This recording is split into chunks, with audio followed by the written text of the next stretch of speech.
I'm Margaret Davenport, 69 years old, and the house I built with my husband stood quiet on Magnolia Drive.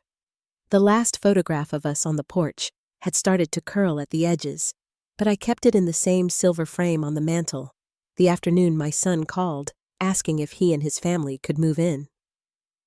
I didn't hesitate. I said yes, thinking it would only be for a little while, just until they got on their feet. I didn't know then that 3 years later, I'd be standing in my own kitchen with a suitcase packed, while my daughter-in-law told me to leave before I go any further. Let me know where you're listening from in the comments and hit that like and subscribe button.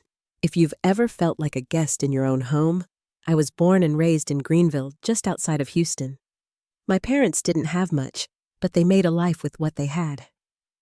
Dad worked at the feed store and Mom sewed dresses out of old flour sacks. By the time I met Charles, I knew what mattered. It wasn't the size of your house or the shine on your shoes. It was how you made people feel and how you carried yourself, even when nobody was watching. Charles and I married in '78 and bought the house on Magnolia the next spring. It had a wraparound porch and a fig tree out back where our boy James used to climb with his dog tagging behind. We paid off the mortgage penny by penny over 30 years, never missed a month. I kept the kitchen warm with Sunday roasts and sweet pies, and when Charles passed 6 years ago, I thought maybe the house would feel too big without him. But instead, it held me. It was memory and safety and love built into wood and nails. So when James called that day, saying he and Karen were having trouble finding a place to buy, I told him, "Of course, bring the kids." Morty was 13 and Sally was just turning 9. I set up the guest rooms, washed the quilts, baked blueberry muffins for their first morning back under my roof. And for a little while, it felt like family again. Karen cooked dinners. The kids filled the rooms with stories and laughter. But little things began to change almost unnoticed. It started with my photos being replaced on the mantel. Then my favorite vase vanished one day. "Oh, that old thing," Karen had said. "Broke it while dusting nothing. Big, just clutter," she claimed. She cleared out the shelves in my study, boxed up my books, moved me into the smallest bedroom, said Morty. Needed space for his growing boy. Needs? James didn't say much. He was tired from work most days, always looking at his phone or the TV. I tried to talk with him once or twice, but he'd brush me off. "Mom." "Not now, I'm exhausted." A year passed, then another, and they never brought up moving out. In fact, Karen started saying things like, "Once we redo the bathroom," or "This'll be perfect for Sally's quinceañera." She spoke like it was already their home, and I began to feel less like the woman who built it, and more like a shadow. They were tolerating the day, everything shifted. I was baking my old blueberry pie, the one James used to ask for every birthday. Karen walked in, scrunched up her nose, and said loud enough for everyone to hear. "What is that smell?" she said. Morty was on a diet. Sally had a gluten intolerance. James didn't need the calories when I reminded her that Sally ate the same pie last Thanksgiving. She said that was before we cared about health. I looked to James, hoping he'd remember that little boy in the kitchen with blueberry on his chin. But one glance from Karen and he just said, "Mom, why don't you ever listen?" I didn't speak. I just stood there, the pie still warm on the counter, the smell of vanilla and lemon zest floating through the room. Karen waved her hand like she was dismissing a child. "You still act like this is your house." Agnes and James said nothing again. He just looked at the floor that night. They told me maybe it was time to consider other options. A care facility somewhere quiet, maybe closer to my friend Yvette. James said it like a kindness, like a favor. And Karen folded her arms and waited for me to agree. But I didn't. I packed my things. I gathered the title deed, the insurance records, every document I ever kept safe, and with 2 suitcases and my name still on the house, I stepped out onto the porch where Charles and I once watched the rain, and I walked into the night. I woke up early the next morning in Yvette's guest room. The window was cracked open, and I could hear a few birds rustling in the trees out back. The house smelled like bacon and fresh coffee. I pulled on my robe and made my way down the hallway, still not sure what I was going to say. Yvette was already at the stove flipping eggs in a cast-iron skillet like we were back in the school cafeteria again. She glanced over her shoulder and smiled. "You didn't sleep, did you?" "Not really," I said, settling into a chair at the small kitchen table. She set a mug in front of me, filled it to the brim. I did a lot of thinking, though, about what I watched the steam rise from the cup. "I'm going to sell the house." Yvette stopped mid-turn. "You're what I'm selling it. I have the deed, the title, everything. They think they can just stay there forever, like it's already theirs." I looked up at her. "But it's still mine." She sat down across from me, her expression shifting from shock to something steadier. "You're sure? I'm sure." We sat for a moment without talking. Then she reached for her phone. "You remember Dorothy Ashford, don't you? Hazel's daughter? She's a realtor now." "I remember. I'll call her." By noon, I was sitting in Dorothy's office. She greeted me with a warm handshake, asked about Charles, about Weston. I handed her a folder with all the documents I'd kept tucked under my bed, everything in my name. "You really want to do this?" she asked, turning the pages slowly. "I do," I said. She nodded. "Then we'll get started. I'll arrange an appraisal, take photos, prepare the listing." "I want to move fast," I told her. "They don't know I'm doing this, and I'd like it that way." "I understand." We spent the next hour reviewing market values and looking at neighborhood comparisons. She showed me how much the property had appreciated over the years. I hadn't realized how valuable it had become. Even if you price it modestly, Dorothy said, you'll have more than enough to buy something new, and then some. That afternoon, I went back to the house. Laura's car wasn't in the driveway, which meant she'd taken the kids to camp, like she usually did. I walked up slowly, keeping to the side where the rose bushes used to be before she tore them out. I took several pictures of the porch, the front walk, the big oak tree Charles planted the summer James turned 6. I paused at the sidewalk and took one last shot with the whole house in frame, then turned and left without going inside. Dorothy used the photos from Christmas for the inside. James had taken a bunch for a family album, and you could still see my wreaths on the windows and the mantel lit up with lights. She said the warmth in those pictures would help the listing stand out. By the next morning, the house was live on every major real estate website. That afternoon, the phone rang. It was James. "Mom," he said, his voice tight. "What is this? What is what? We got a notice today. From some realtor. She says people are coming to look at the house." "That's right." He was quiet for a moment. "You're really selling it, I am. But we live here." "No, I said you don't." "I did, until you asked me to leave." "Come on, Mom. You know that wasn't serious. You were just staying with Yvette for a few days. You didn't say a few days. You stood there while your wife told me I was no longer welcome. You didn't say a word." He sighed. "Let's talk. Just you and me. No Laura. Tomorrow." "Martha's Cafe, 10 o'clock. I paused. "All right." The next morning I arrived early. Martha still ran the cafe, just like she always had, fresh pies in the case. Same brown curtains, same tables with the little flower vases.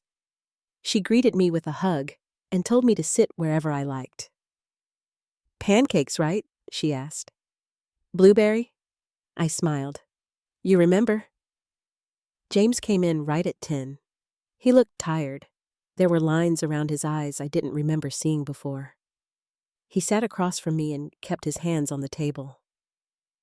"I want to say I'm sorry," he started, "for how things went, for not stopping Laura. I should have spoken up. I didn't say anything." I let him keep going. "She gets intense," he said. "But she didn't mean it, and I didn't mean to let it get that far. I thought you'd cool off and come back." I looked at him. Back to what? To the corner room. to hearing my name spoken in third person while I'm sitting in the same room. No, James, I'm not going back. But the kids, he said they're finally settled. They just made new friends. We don't have the money to buy a house right now. Rent is awful. We don't even have enough room for their desks. I understand, I said. I really do. Then why would you do this? Because you left me no choice. He stared at me for a long time. You're really going through with it. The new owners are coming for a second visit tomorrow. They've made an offer. He leaned back in his chair, his face tight. And you're just okay with that? Just kicking us out? I didn't kick anyone out, I said. I was the one standing with suitcases while you watched. His jaw tightened. You've changed. I nodded. Yes. I don't recognize you. And I don't recognize you either. He dropped his napkin on the table and stood. You're going to regret this.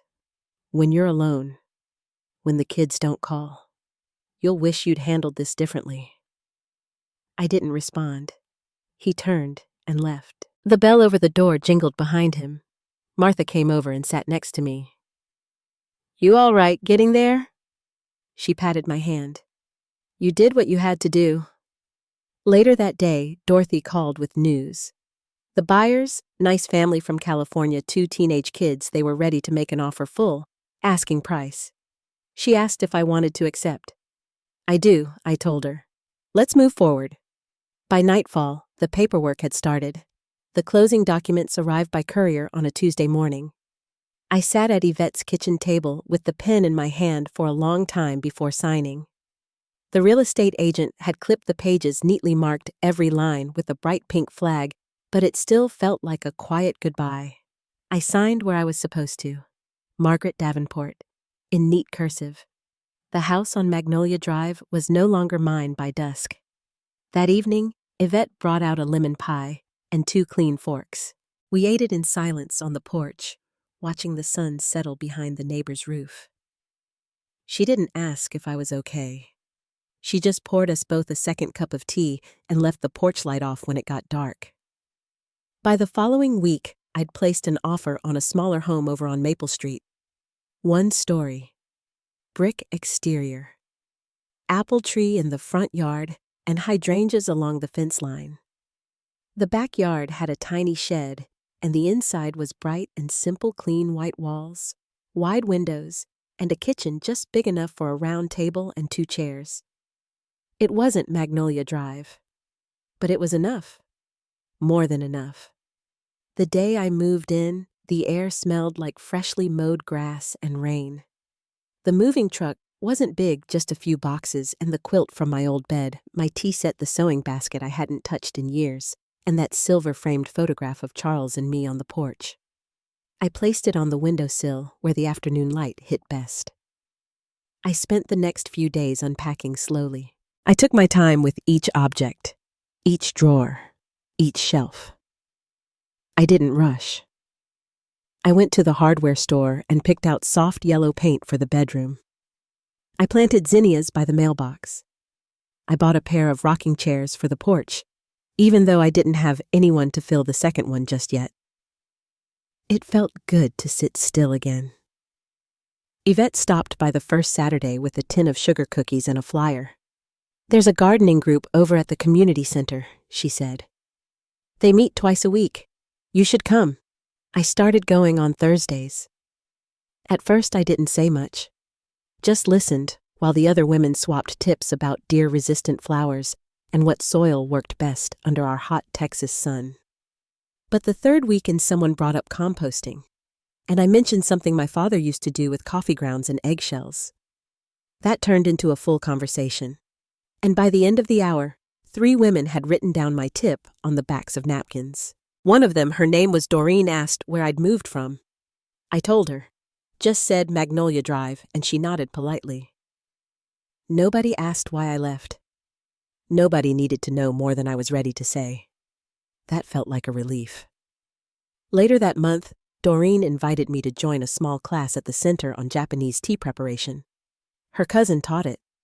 I hadn't practiced since Charles passed, but I remembered the steps. I wore the same blue shawl I'd saved from our anniversary trip to Oregon, and when it was my turn, I poured each cup with steady hands. By the end of the session, 2 of the younger women clapped. One of them said it was the most graceful thing she'd seen all month. I smiled, nodded politely, and packed my things carefully.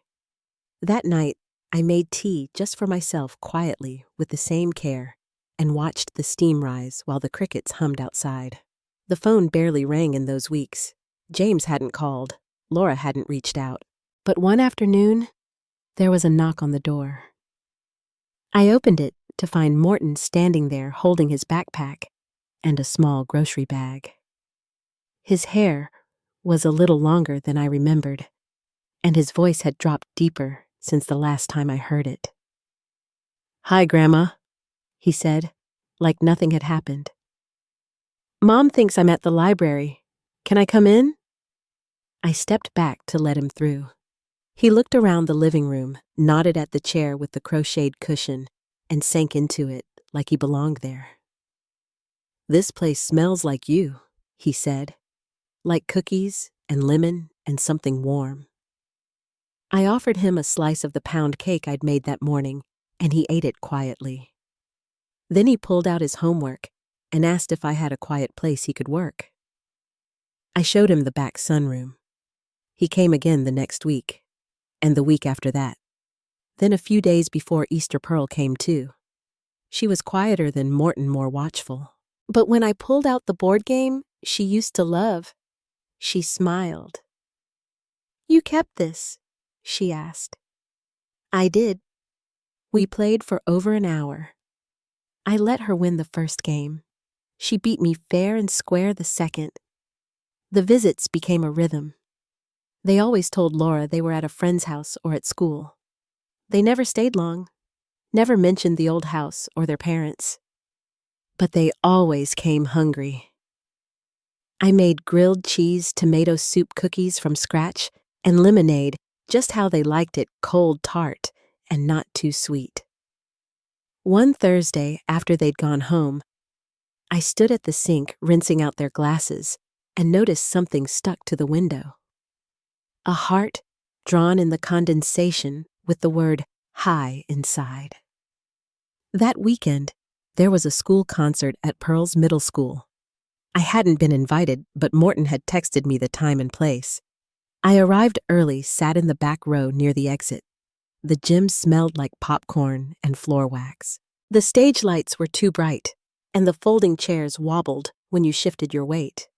I saw them before they saw me. Laura in a tight red blazer, James beside her with his arms crossed. Pearl stood in the front row with the choir, and when she caught sight of me, she lit up like someone had flipped a switch. She gave the smallest wave, quick and careful. I nodded. After the performance, I was heading for the side door when I heard my name. "Margaret." I turned. Laura stood behind me, arms crossed. "What are you doing here?" "I came for the concert. You weren't invited." I didn't need an invitation. This is confusing them. You showing up like this, feeding them, whispering things about us behind our backs. "I've said nothing," I replied. "They come because they want to." James appeared behind her, looking tired again. He didn't say anything. Laura stepped closer. "You're not part of their life anymore." Just then, Pearl came running up. "Grandma," she said, grabbing my hand. "Can you come say hi to my teacher? She wants to meet you." Laura's face went still. Pearl turned to her. "I told her Grandma used to be a librarian. She wants help with our reading project." For a second, nobody moved. Then Pearl tugged me toward the hallway and I followed. As we walked away, I glanced back once. Laura was still standing there. James was watching us go. The classroom was filled with cut-out leaves and paper caterpillars strung across the windows.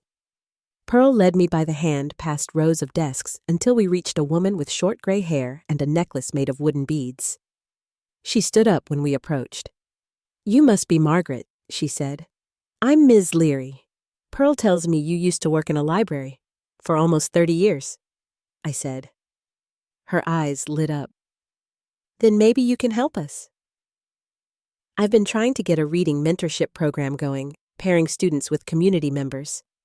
Someone they can read aloud to once a week. But it's been hard finding enough adults who can commit.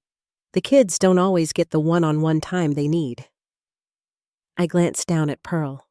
She was pretending to rearrange the books on the shelf, but I could see her ears turn pink. I'd be glad to help, I said. The following Thursday, I sat across from Pearl at a small table in the back of her classroom. She picked a book with watercolor illustrations and read in a quiet voice, stumbling over 2 of the longer words. I let her finish each page before gently correcting her. She didn't look up much, but she stayed focused, and when we finished, she grinned. Next week, I want to do the one with the bear family. We can, I said. You can even practice at home.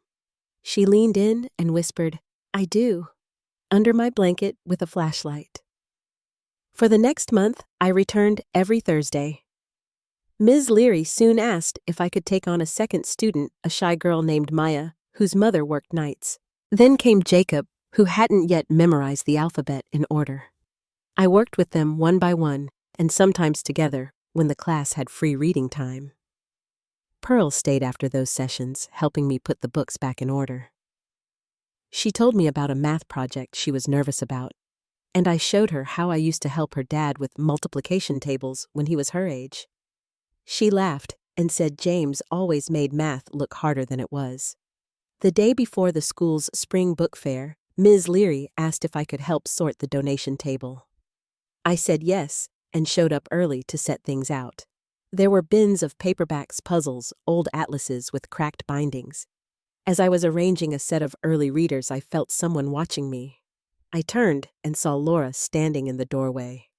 She didn't say anything at first, just looked around the room like she was trying to decide whether to step inside. Her arms were crossed, and she held her purse tight against her chest. I didn't know you'd be here, she finally said.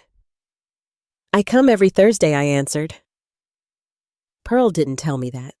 I didn't respond. She stepped in slowly, glanced at the books. She's been different lately. Quieter at home, more secretive. She's been focused, I said. She's doing well with her reading. She always liked books, Laura replied like she was reminding herself of something. There was a silence between us, not heavy, just still. Then she said, You're not trying to win her over, are you? I'm just showing up when she asked me to. Laura's jaw shifted. She didn't argue. The other day she said she wants to be a librarian when she grows up. I told her libraries aren't exactly a stable career. I nodded. Maybe not, but they teach you how to listen. That seemed to land somewhere she didn't want it to. She turned toward the hallway. I should go. Morton's got soccer in 15 minutes. I didn't walk her out. I stayed with the books, pressing little price stickers onto each cover until the bell rang. 2 days later, Pearl slipped a folded note into my hand when I picked her up from reading time. I waited until I got home to open it. The handwriting was neat, all caps. It said, I know you're not trying to steal me. I come because you let me be quiet, and that helps me feel big. Love, P. I folded the note and tucked it into the pocket of my coat. That night, I sat on the porch with a cup of tea and watched the clouds roll in from the west. The wind smelled like rain again. I hadn't planned on becoming anything to anyone, but sometimes things find you where you are. The next week, Miss Leary asked if I'd be willing to lead a story circle just for the shy kids who didn't like reading aloud in big groups. She said there were 6 names already on the list, and more parents had started asking about it. I said I'd think about it. I already knew the answer. Later that day, I found a note slipped under my doormat. It was from James. Mom, can we talk without Laura? I think I need to tell you something I should have said a while ago. I stood there, holding the paper, the ink slightly smudged at the bottom, like he'd carried it too long in his hand. I folded it neatly and placed it on my kitchen table beside the salt and pepper shakers. James showed up just after 2 on Sunday. He parked on the street, not in the driveway, and walked up slowly like he wasn't sure if he should be here. I opened the door before he knocked. He looked thinner than I remembered, like he hadn't been sleeping well. His eyes went straight to the kitchen table where 2 cups were already waiting. I gestured him in without saying much. We sat across from each other, and for a while neither of us said a word. The clock on the wall ticked loud in the quiet. Finally, he picked up his cup, held it without drinking. "I read the letter you left," he said. I nodded. "I read it 5 or 6 times, actually. Then I hid it. Laura doesn't know I kept it." I waited. He ran his hand across the table edge. "The part about Dad, the house deed, I didn't know that. I swear to you, Mom, I didn't. I believe you. I think I wanted to believe that everything was above board, that Dad had handled it the right way before he passed. And when Laura said the lawyer confirmed it was all clean, I just accepted it." He finally looked at me. "But you were right. Something felt wrong." I went and pulled the old papers from the garage. The original copy with the handwritten note from Dad, the one where he listed both our names. I still had it. I compared it to the one Laura showed me. He took out a folded sheet of paper and placed it on the table between us. "This is the copy she gave me. It's different, Mom. His handwriting is copied. The notary stamp is the same, but it looks like it was scanned and reprinted. I had a friend at the county clerk's office look at both." He paused. "The one Laura gave me isn't registered anywhere." My breath stayed low in my chest. I asked her about it, and she got defensive. Said maybe the notary forgot to file it. Then she blamed me for not keeping better track of Dad's stuff.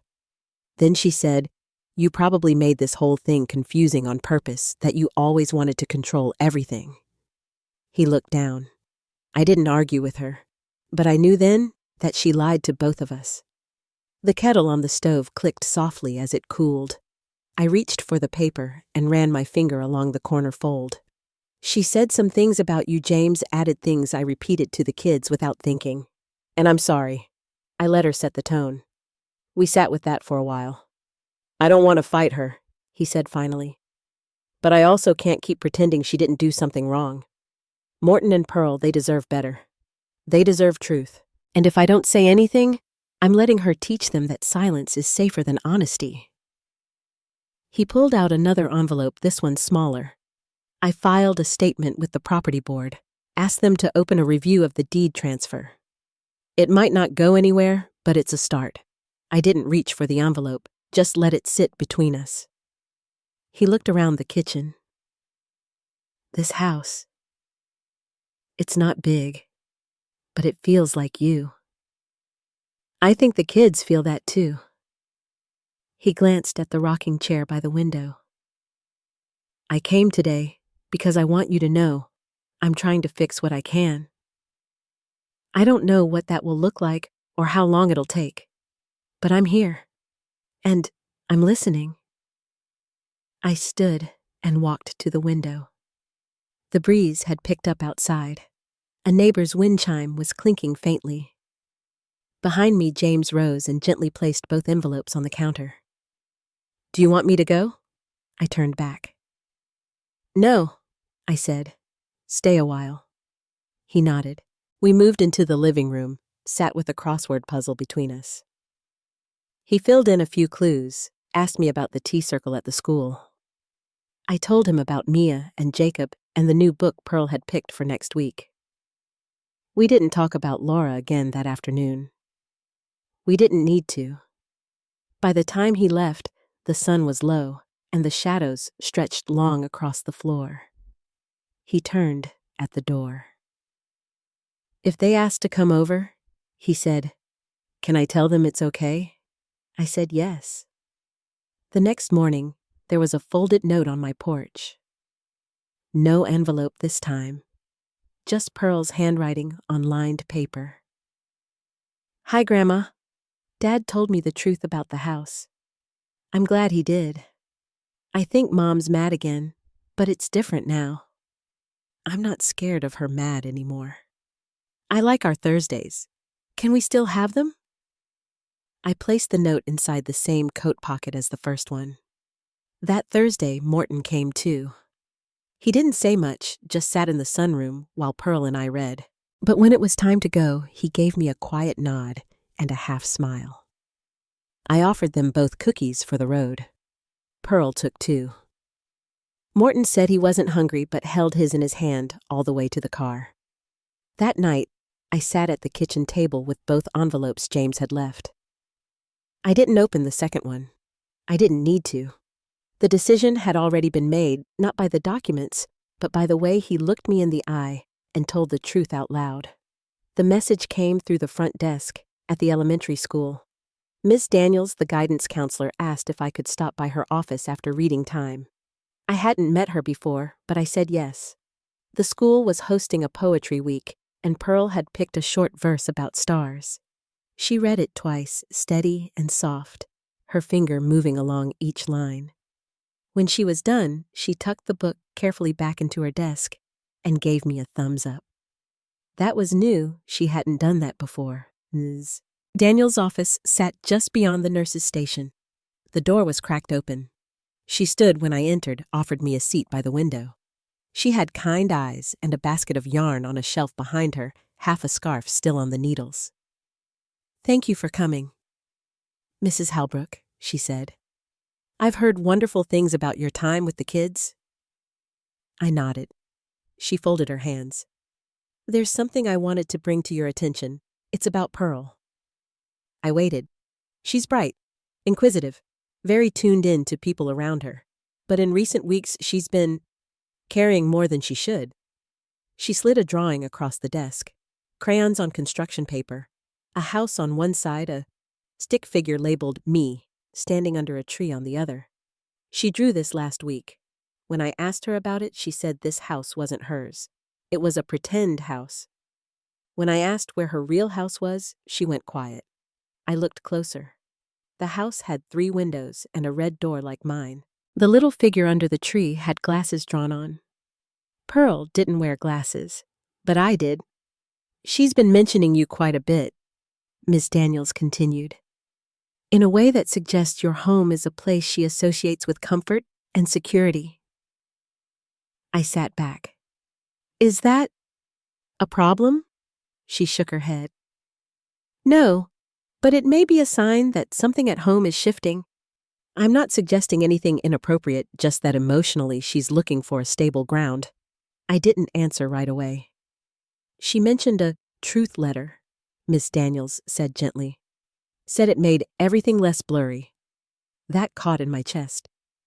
"I'm not asking for details," she added, "but I thought you should know. Sometimes a small truth given to a child can create space for them to breathe again." She let that settle before standing. "I'd like to suggest Pearl work with me one-on-one once a week. Would you be comfortable with that?" I said yes. On the way home, I stopped at the post office. There was a letter from the county title board. Not a final ruling, just a notification that a review had been initiated. They were requesting notarized copies of any previous deeds letters or transactions involving the property. I placed it in the glove compartment without opening it further. That evening, James called.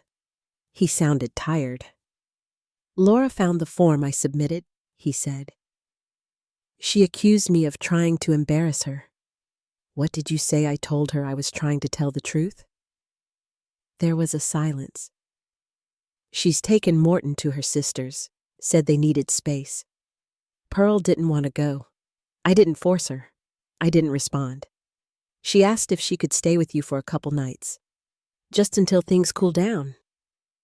I told him yes. An hour later, Pearl stood on my porch with a small backpack and her reading journal. She didn't speak, just walked inside, sat on the edge of the couch, and pulled out a book. I made her toast and chamomile tea. She ate slowly without looking up. When it was time for bed, she pointed to the extra blanket in the linen closet. She already knew where everything was. The next morning, I found her note on the fridge. I feel better when I sleep here, not because it's quiet, but because I know you won't leave while I'm asleep. I pinned it to the corkboard in the kitchen. 2 days later, James arrived at the door with a small cardboard box. He looked uncertain. Laura filed a formal complaint against the property review, he said. She's threatening to contest Dad's will now. Said if I don't withdraw the form, she'll drag Pearl into it. I stepped aside. He set the box down on the counter. I brought everything I could find, he said. The original letters, the first appraisal, even Dad's hand-signed checklist from his home insurance binder. It's all there. He looked around. She's not here. She's at the library with a neighbor girl, I said. They're working on a diorama. He exhaled. I don't want to pull her into court, he said. But I won't lie for Laura either. He placed a flash drive on top of the box. This has a scan of Dad's last phone video. He talks about the house. Says it should stay in the family, yours specifically.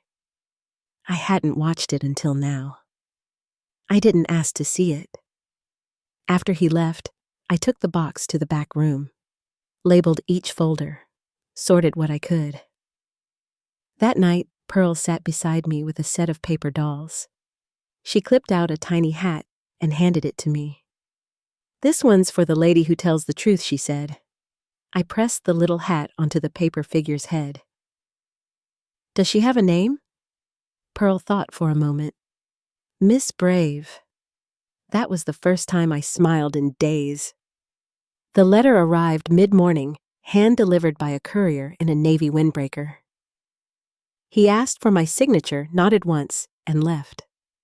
The envelope was thick and cream-colored. My name, typed neatly on the front. I brought it into this kitchen, set it on the table beside my tea, and stared at it for a full minute before opening it. Inside was a formal notice from Whitmore and Leach, a firm I recognized from Harold's old tax paperwork. The letter stated that after reviewing the petition filed with the county Massum, the firm had conducted its own internal audit of Harold's final instructions, including a sealed appendix to his estate plan that had not been publicly filed after probate. That sealed document had now been released under a clause triggered by conflicting claims to the property. I read the first paragraph 3 times. Then I turned the page and saw Harold's handwriting. A notarized letter dated 3 weeks before his death. To whom it may concern, it began this property was never intended for division.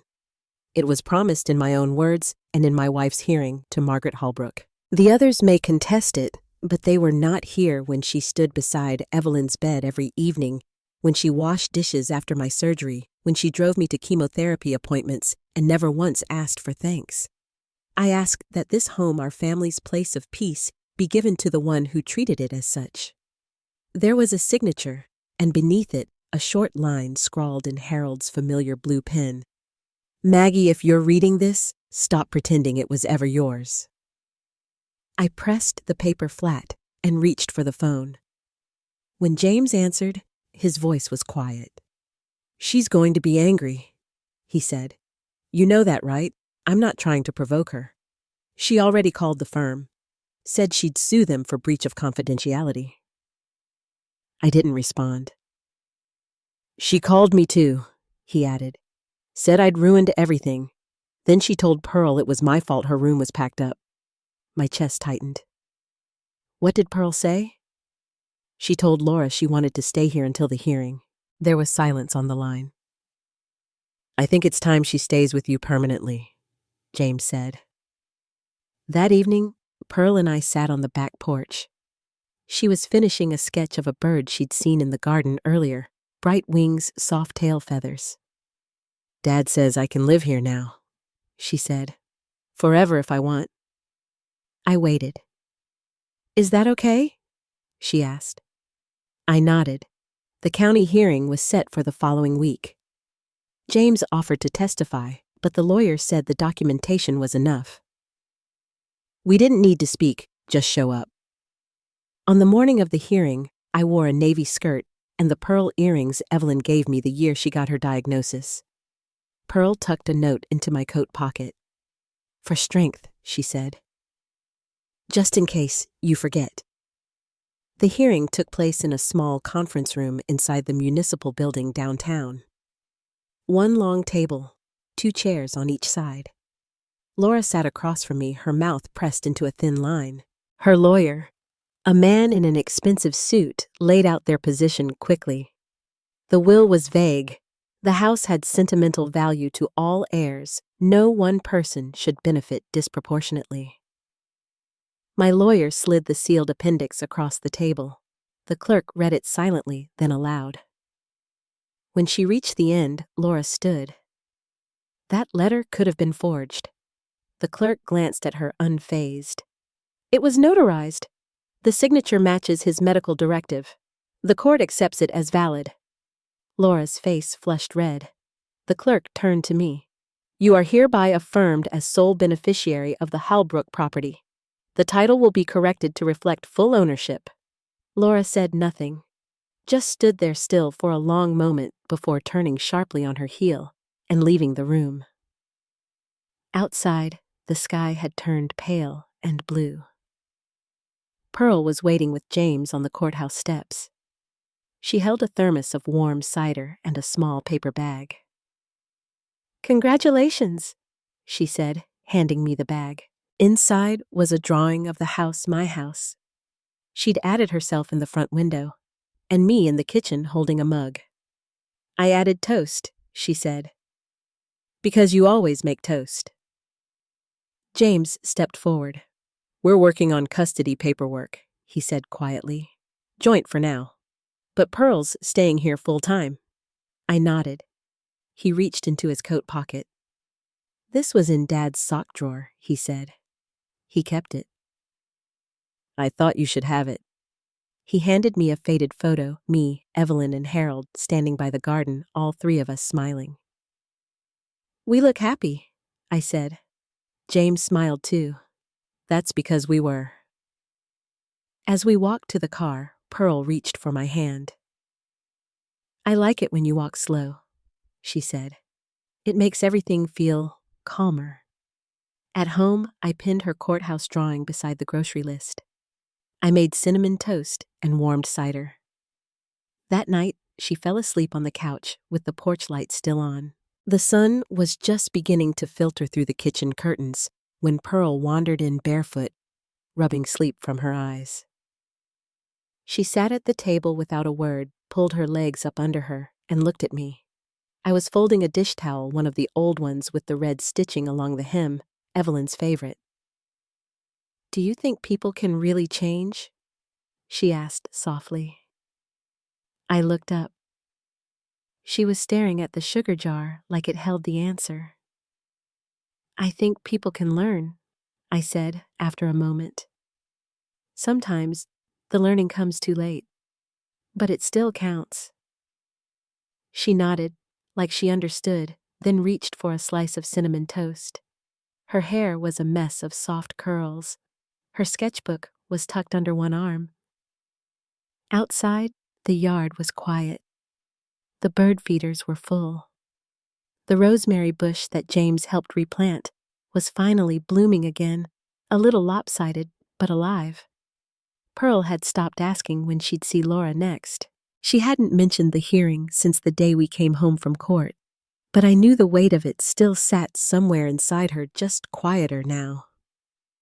Later that morning, we took a walk through town. At the library, she checked out a book about women who designed tree houses. At the hardware store, I bought a new porch light. We didn't talk much, but the silence between us was easy. That night after dinner, she asked if she could draw me. "Not as I look now," she said, "but how I looked when I was her age." I asked how she would know what I looked like back then. She smiled. "I'll make it up." She sat cross-legged on the floor, pencil in hand, tongue poking out in concentration. I washed the dishes slowly, letting the warm water run over my hands, and listened to the faint scratch of her drawing behind me.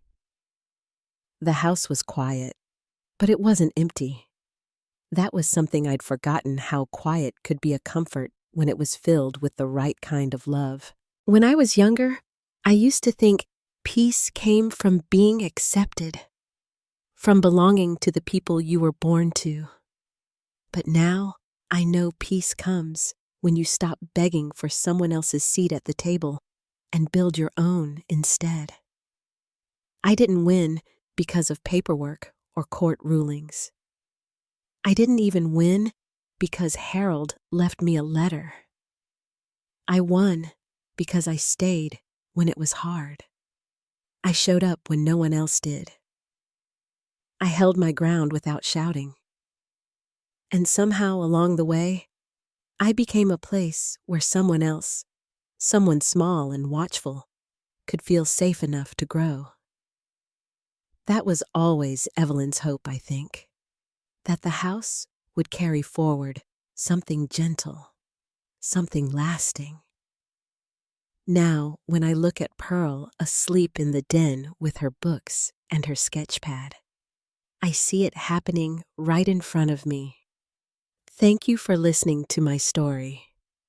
If it made you think of someone in your life or reminded you of what home can really mean, feel free to share it.